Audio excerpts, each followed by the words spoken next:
ಹಂತಕ್ಕೆ ತರಲಿಕ್ಕೆ ಸ್ಪಷ್ಟವಾಗಿರತಕ್ಕಂಥ ಯೋಜನೆಯನ್ನು ಆಯ್ಕೆ ಮಾಡಿದ್ದೀವಿ. ಡಿಸೆಂಬರ್ 1 ಈ ಒಂದು ನಮ್ಮ ಪ್ರತಿಭಟನೆ ಸರ್ಕಾರದ ಮುಂದಿನ ಚರ್ಚೆಗಳಿಗೆ ಒಂದು ನಾಂದಿಯನ್ನು ಹಾಡಬೇಕು ಅಂತ. ಅದರ ಜೊತೆಗೆ ನಮ್ಮ ಚಳವಳಿಗಳು ಏನಾಗಿದ್ದಾವೆ, ನಾವು ಯಾಕೆ ಇನ್ನೊಂದು ರೀತಿಯಾದ ಹೊಸ ವಿಭಿನ್ನತೆಯನ್ನು ನಾವು ಕಂಡ್ಕೋತಾ ಇದ್ದೀವಿ.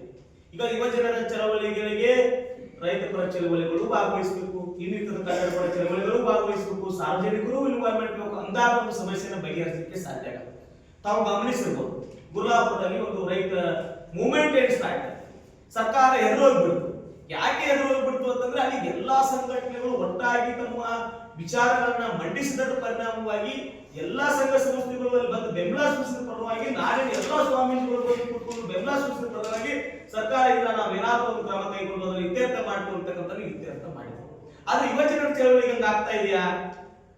ಯುವಜನರ ಚಳವಳಿಗೆ ಸಂಬಂಧಪಟ್ಟಂತೆ ಇಲ್ಲಿರ್ತಕ್ಕಂಥ ನಾಡಿನಲ್ಲಿರ್ತಕ್ಕಂಥ ಹಲವಾರು ಸಂಘ ಸಂಸ್ಥೆಗಳು ಧ್ವನಿಯನ್ನ ಎತ್ತಾ ಇದ್ದಾವ.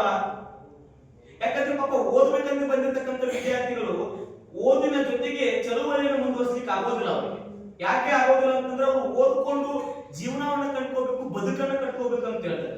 ಈ ಆಳುವ ಸರ್ಕಾರಗಳು ಸಹಿತ ಯುವಜನರು ಏನಾದ್ರೂ ಹೋರಾಟದ ಮುಂಚೂಣಿ ಬಂದಾಗ ನಿಮ್ಮ ಮೇಲೆ ಕೇಸ್ ದಾಖಲು ಮಾಡ್ತೀವಿ, ನಿಮ್ ಜೀವನ ಹಾಳಾಗತ್ತೆ, ಇಲ್ಲಾಂದ್ರೆ ನಿಮ್ಮನ್ನ ಲಾಠಿ ಚಾರ್ಜ್ ಮಾಡ್ತೀವಿ ಅಂತ ಭಯವನ್ನು ಉಂಟು ಮಾಡುವಂತ ಸಂದರ್ಭದಲ್ಲಿ ಪಾಪ ವಿದ್ಯಾರ್ಥಿ ಸಮೂಹ ಏನಾಗುತ್ತೆ, ಬೇಡಪ್ಪ ನಮ್ಮ ಜೀವನ ಕಟ್ಕೋಬೇಕು, ನಾವು ಯಾವುದಕ್ಕೂ ಒಂದು ಬಂದಿದ್ದೀವಿ, ಇಂತ ಒಂದು ಮಹಾನಗರಿಗೆ ಬಂದು ಓದ್ಕೊಳ್ತಾ ಇದೀವಿ, ಬಂದಿದ್ದೀವಿ ಅಂತಕ್ಕಂಥದ್ದನ್ನ ಬಹಳಷ್ಟು ಚಳವಳಿಯಲ್ಲಿ. ಆದ್ರೆ ನಾನು ಸ್ಪಷ್ಟವಾದ ನಮ್ಮ ನಿಲುವೇನಂದ್ರೆ ಈ ಚಳವಳಿ ವಿದ್ಯಾರ್ಥಿ ಚಳವಳಿ ಆಗಿ ಉಳಿಬಾರ್ದು, ಯುವಜನರ ಚಳವಳಿ ಆಗಿ ಉಳಿಬಾರ್ದು, ಈ ನಾಡಿನ ಚಳವಳಿ ಆಗಬೇಕು, ಇದೊಂದು ಜನಾಂದೋಲನ ಆಗಬೇಕು. ಅಂದಾಗ ಮಾತ್ರ ಈ ಒಂದು ಯುವ ಸಮೂಹ ಬದುಕಲಿಕ್ಕೆ ಸಾಧ್ಯ. ಒಂದು ವೇಳೆ ಯುವ ಸಮೂಹಕ್ಕೆ ನೀವು ಸರ್ಕಾರ ಸ್ಪಂದಿಸ್ತಾ ಇಲ್ಲ, ಇರ್ತಕ್ಕಂಥ ಎಲ್ಲಾ ಜನರು ಧಾರವಾಡಕ್ಕೆ ಹೋಗ್ಬೇಕಪ್ಪ, ಶೀಘ್ರ ನೇಮಕಾತಿಗಾಗಿ ನಾವು ಆಗ್ರಹ ವ್ಯಕ್ತಪಡಿಸಬೇಕು, ನಮ್ಮ ಸಂಘಟನೆ ಹೋಗ್ಬೇಕು, ನಾವು ಸಹಿತ ಪಾಲ್ಗೊಳ್ಳಬೇಕು, ನಾವು ಸಹಿತ ಬೆಂಬಲ ಸೂಚಿಸಬೇಕು. ಅವ್ರು ಕೇಳ್ತಕ್ಕಂಥ ಬೇಡಿಕೆಗಳು ಬಹಳ ನ್ಯಾಯಯುತವಾಗಿದ್ದಾವೆ, ಧಾರವಾಡದಲ್ಲಿ ಒಂದು ಶಕ್ತಿ ಪ್ರದರ್ಶನ ಮಾಡಬೇಕು ಅಂತ ಎಲ್ಲ ಮುಖಂಡರು ವ್ಯಕ್ತಪಡಿಸಿದಾಗ ಸರ್ಕಾರ ಅಲರ್ಟ್ ಆಗುತ್ತೆ, ಸರ್ಕಾರ ಒಂದು ಏನಾದ್ರೂ ಇತ್ಯರ್ಥ. ಇವುಗಳನ್ನ ಮಂಡನೆ ಮಾಡೋದು ಸರ್ಕಾರಕ್ಕೆ ಲಾಸ್ ಇಲ್ಲ. ನಾನು ಕೇಳ್ತಾ ಇರೋದು, ಸರ್ಕಾರ ಏನ್ ಕೈಲಿಂದ ದುಡ್ಡು ಕೊಡ್ಬೇಕಲ್ಲ, ವಯೋಮಿತಿಯನ್ನ ಸಡಿಲಿಕೆ ಮಾಡಿದ್ರೆ ಸರ್ಕಾರದ ಏನೋ ಖಜಾನೆ ಏನಾದ್ರು ಖಾಲಿ ಆಗತ್ತಾ? ಇಲ್ಲ. ನೇಮಕಾತಿ ಕ್ಯಾಲೆಂಡರ್ ನ ಪ್ರಕಟ ಮಾಡೋದ್ರಿಂದ ಸರ್ಕಾರದ ಖಜಾನೆಗೆ ಏನಾದ್ರು ನಷ್ಟ ಆಗತ್ತಾ? ಇಲ್ಲ. ಆದ್ರೆ ಸರ್ಕಾರದ ಖಜಾನೆಗೆ ನಷ್ಟ ಆಗ್ತಕ್ಕಂಥ ನೇಮಕಾತಿಗಳು ಮಾಡ್ಕೋಬೇಕಾಗಿದ್ದಾರೆ ಖಾಲಿ ಇರ್ತಕ್ಕಂಥ ಹುದ್ದೆಗಳನ್ನ. ಅದಕ್ಕೆ ನೀವು ಏನಾದ್ರೂ ಪರ್ಯಾಯ ಕಂಡುಕೊಳ್ರಿ.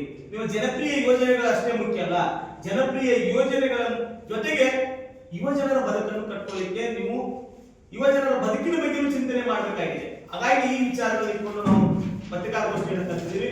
ಈಗ ಮುಂದಿನ ವಿಷಯವನ್ನ ನಮ್ಮ ಅಭಿಗೌಡರು ಮಾತಾಡ್ತಾರೆ, ಆಮೇಲೆ ನಮ್ಮ ವಿದ್ಯಾರ್ಥಿ ನಾಯಕರಾಗಿರ್ತಕ್ಕಂಥ ಪರಶುರಾಮ್ ಅವರು ಸಹಿತ ಈ ಪತ್ರಿಕಾಗೋಷ್ಠಿಯನ್ನು ಉದ್ದೇಶಿಸಿ ಮಾತನಾಡ್ತಾರೆ. ಈಗ ಅಭಿಗೌಡರು ಮಾತಾಡಬೇಕಾಗಿ ನಾನು ವಿನಂತಿಯನ್ನ ಮಾಡ್ತೇನೆ.